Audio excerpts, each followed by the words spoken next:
Gurun dulu, Bang. Nggak usah, Apakah nggak Anda... dekat. Ya, saya menjelaskan dikit ya. 3 minggu yang lalu kita sudah dialog di sini. Dan saya ingat betul 2 pernyataan dari Bung Adi Armando. Pertama, beliau mengatakan dia mendapatkan tuh Pak Pendeta, 2 menit itu bukan buatan dia, tapi dari orang lain. Tolong Adinda sebentar ya.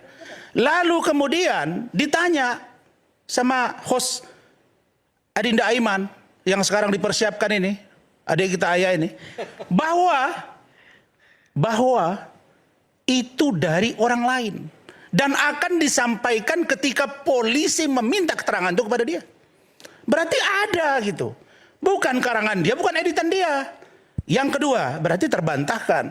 Bukan diedit, bukan ya, dikarang-karang. Proses itu yang kedua, kan begitu. Yang kedua, Oke, sebentar. bahwa Silakan. tadi juga dikonfirmasi oleh Pak Adi Armando kepada Stein selaku kuasa hukum dari pelapor, dalam hal ini Gamki. Apa pertanyaannya? Apakah Anda, dalam hal ini klien Anda, terprovokasi, terhasut atau tidak karena melihat Cokro TV di situ pernyataan Adi Armando? Jawabnya tidak.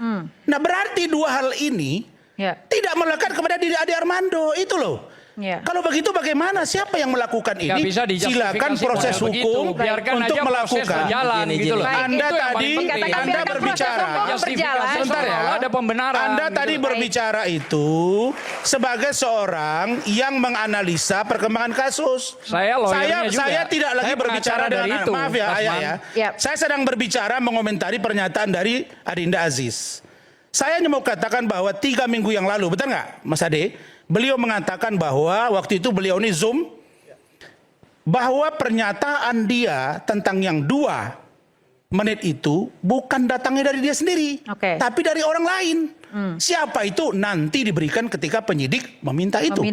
Yang kedua, apakah terprovokasi dengan Cokro TV sehingga muncul laporan? Jawabnya tidak. Lalu siapa yang melakukannya? Biarkan proses kepolisian menjalankan. Itu loh maksud saya. Kemudian terima kasih Bang Rasman. Saya mau tanya dulu ke Bang Gurun sedikit ya. Jadi mohon izin saya tanggapi ya, terkait dengan bahwa beliau tidak mencantumkan sebuah sumber informasi. Ini adalah dugaan menyembunyikan. Maka dalam delik hukum yang kami laporkan ada frasa turut menyembunyikan. Menyembunyikan atau menghargai proses hukum? Jadi kedua adalah ini dia memposting beliau video yang tidak utuh. Tentu frasa hukum yang kita kaji, yang kita lihat adalah terkait dengan beliau juga turut menyebarkan, mentransmisikan, mendistribusikan, lalu tidak mencantumkan sumber, artinya menyembunyikan. Maka itu ada dugaan tindak pidana provokasi dan penghasutan. Dan di situ dalam video itu terjadi dinamika, perdebatan yang intens dalam video Cokro itu, yang dimana sangat tajam masyarakat berseteru, saling ribut. Nah, ini kan ada hasil yang timbul dari video itu. Artinya sekalipun beliau tidak menyebutkan sumber, artinya di situ telah terbukti yang kami nilai, yang kami ketahui, beliau menyembunyikan sumber informasi dan mendistribusikan, menyebarkan, turut menyebarkan. Artinya kan ini termasuk sebuah peristiwa hukum yang deliknya yang kami analisis tentu memenuhi unsur. Oke, baik. Saya mau tanya Bang Stein, Bang, peristiwa hukum ini menurut Anda seperti apa? Apakah ini menyembunyikan atau mungkin menghargai proses hukum? Ya, balik ke omongan saya tadi. Seorang tokoh nasional, influencer, apapun itu dia, harus hati-hati menyampaikan pendapat ataupun diksi-diksinya. Sekarang saya tanya kepada Anda, Bang Gurun, kenapa yang dilaporin hanya 3 orang ini? Padahal sebelum mereka membuat video itu, sudah banyak potongan-potongan 2 menit yang beredar di media sosial. Kenapa hanya 3 ini? Karena mereka tokoh, karena mereka punya nama. Itu kenapa tadi saya bilang bahwasanya Pak JK sebagai tokoh nasional itu harusnya lebih berhati-hati dalam menyampaikan masalah keagamaan. Diksi yang dia gunakan, izin Pak Pendeta, saya tidak tahu kepentingan Pak Pendeta apa di sini, tapi saya berharap Pak Pendeta sebagai pemuka agama yang harusnya berbicara yang sebenar-benarnya. di sini disebutkan bahwasanya Kristen bila membunuh orang Islam itu syahid. Ini bukan perkara masalah ini kan pakai syahid, oh udah ini ranahnya mereka. Bukan. Tapi beliau mengatakan Kristen. Kristen itu apa? Berarti Kristen itu setahu saya pengikut Kristus. Ya, dulu belum ada namanya agama Kristen, nggak ada. Pengikut Kristus disebut namanya Kristen.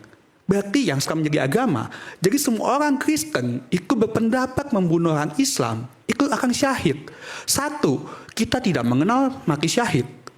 Kedua, ajaran itu tidak pernah ada di Alkitab. Saya bukan ahli teologi, tapi ya sepengetahuan saya seperti itu. Jadi masalah soal beliau mengatakan itu memang hanya kepleset ngomong, penggunaan diksi. Itu makanya saya bilang, kalau dibilang kenapa bang ada yang mando yang dilaporkan, kenapa enggak semua yang membuat video itu dilaporkan dan kawan-kawannya? Karena beliau punya nama, karena beliau tokoh politik mungkin, saya nggak tahu. Karena beliau dosen, itu makanya Anda laporkan. Balik lagi, Pak JK kami laporkan karena beliau adalah tokoh nasional yang seharusnya lebih berhati-hati. Tunggu Bang Ajis ya, harus lebih berhati-hati dalam menggunakan diksi. Walaupun memang dia bilang itu orang yang diposo, dia tinggal ngomong, dia harusnya ngomong di awal. Oke, saya tanggapi ya. Ngomong orang Kristen atau masyarakat Kristen di Poso, nah itu akan clear. Satu, kedua, enggak itu di awal. Ya, jadi satu lagi, tadi soal perdamaian, izin, ini enggak akan jadi panjang kalau pembicaraan saya dengan Bang Uceng saat itu. Makanya saya bilang ada perbedaan karakter di sini antara Bang Uceng itu Husein Abdullah itu jubirnya JK. Saya bertemu sama beliau satu malam sebelum Pak JK melakukan klarifikasi hari Sabtu. Karena Pak JK itu lagi terbang dari Jepang ke Indonesia. Bahasa apa Bang? Jadi gini, bahwasanya hari itu kami menyatakan kami bukan mau menghukum Pak JK. Tujuan kami bukan di situ. Kami hanya mau mendudukkan persoalan yang sudah kami di media sosial. Kalau Pak JK besok ngomong yang adem, kami terbuka untuk komunikasi, mendamaikan semua pihak. Oke.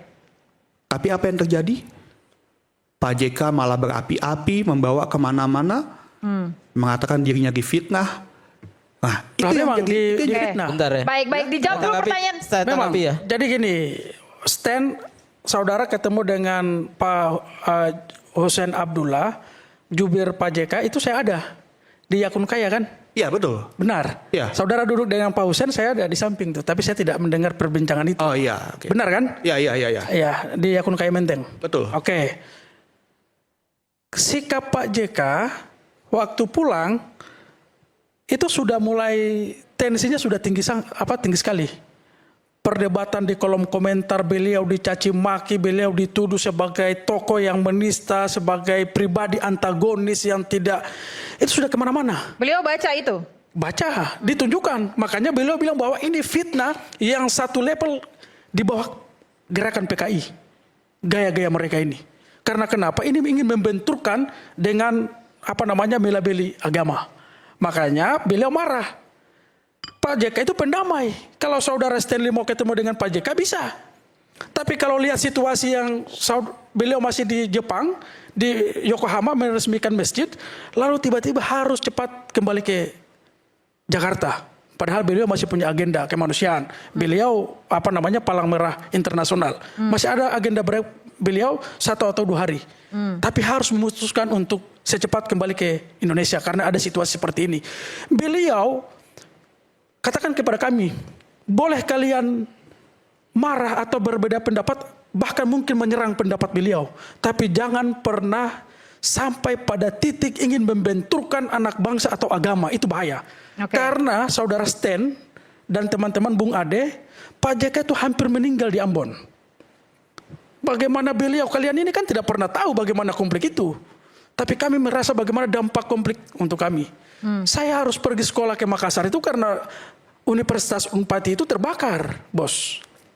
Pak JK itu harus ke Ambon dan nginap 3 hari itu karena harus memastikan konflik itu harus berakhir, selesai.